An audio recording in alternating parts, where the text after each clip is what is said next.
À ma connaissance, on en parle depuis 1933. Mais le projet a véritablement été lancé en 1971 avec une première enquête publique. Comme le temps a passé, une enquête publique est valable 10 ans. Donc maintenant, nous avons eu une nouvelle enquête publique l'année dernière, en 1991, pour le tronçon qui restait, mais toujours sur le même tracé de 1933, à quelques mètres de variante près.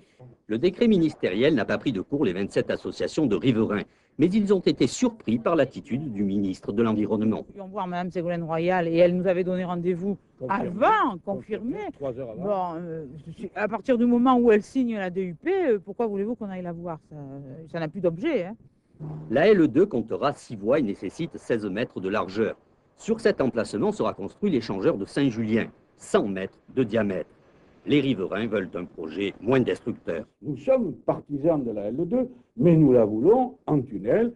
Et si on veut faire une autoroute urbaine, on la fait comme partout en France et dans le monde, on la fait souterraine. Quelles sont les nuisances principales? Écoutez, il y a les destructions de 44 maisons déjà particulières, avec des allées entières de platanes qui disparaissent, une thèse de micocoulier superbe qui est à la campagne allemande.